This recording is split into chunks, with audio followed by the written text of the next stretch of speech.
কোচবিহার জেলার সীমান্তবর্তী এলাকায় সীমান্ত সুরক্ষা বাহিনীর দ্বারা কৃষক এবং জনসাধারণের উপর মানবাধিকার লঙ্ঘনের অভিযোগ উঠেছিল দীর্ঘদিন থেকেই।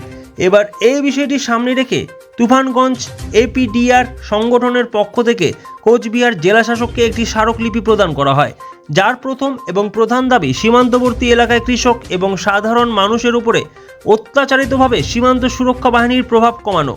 অভিযোগ, সীমান্ত পার্শ্ববর্তী এবং কাঁটাতারের বিপরীতে থাকা কৃষিজমিগুলিতে চাষাবাদের ক্ষেত্রে বারংবার বাধা প্রদান করছে সীমান্ত সুরক্ষা বাহিনী। এমনকি গ্রামের বিভিন্ন জায়গায় যখন তখন তারা অভিযান চালাচ্ছে। তাই অবিলম্বে এই সমস্যাগুলি দূরীকরণের ক্ষেত্রে কোচবিহার জেলা প্রশাসনের হস্তক্ষেপ দাবি করছেন কাঁটাতার এলাকার কৃষক এবং সাধারণ মানুষ। সংগঠনের পক্ষে অর্ঘ্য মিত্র জানান, দীর্ঘদিন থেকেই সীমান্তবর্তী এলাকায় সীমান্ত সুরক্ষা বাহিনীর দ্বারা মানবাধিকার লঙ্ঘন চলছে। এর বিরুদ্ধে থানায় কোনো অভিযোগ দায়ের করা হলে তার তদন্ত হয় না। দীর্ঘদিন থেকে সীমান্ত সংলগ্ন এলাকার কৃষিজমিগুলিতে অবাধ এবং শান্তিপূর্ণভাবে চাষাবাদ করে আসছিল এলাকার কৃষকেরা।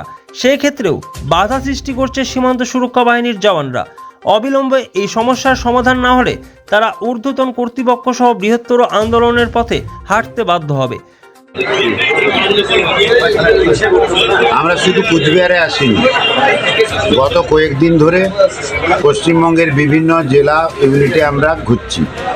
স্টেট ওয়েলফেয়ার কমিটির পক্ষ থেকে ঘুরছি, কারণ স্টেট ওয়েলফেয়ার কমিটির সিদ্ধান্ত নিয়েছে আমাদের পশ্চিমবঙ্গ পুলিশের অধীনে civic volunteer, village police, home guard, NVF, contractual driver, Karmabandhu এদেরকে নিয়ে আমরা একটা বড় ধরনের সভা করতে চলেছি আগামী 28শে জানুয়ারি 2024 হাওড়া শহরের ডুমুরজলা স্টেডিয়ামে।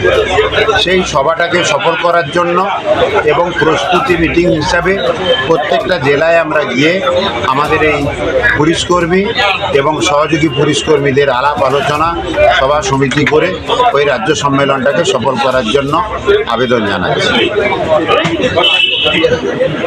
Sponsored by Bishal emporium. যুগ বদলেছে জীবনের ধারা। তাই নিজের ঘরকে শৌখিনতায় মুড়ে ফেলতে চলে আসুন। Co-sponsored by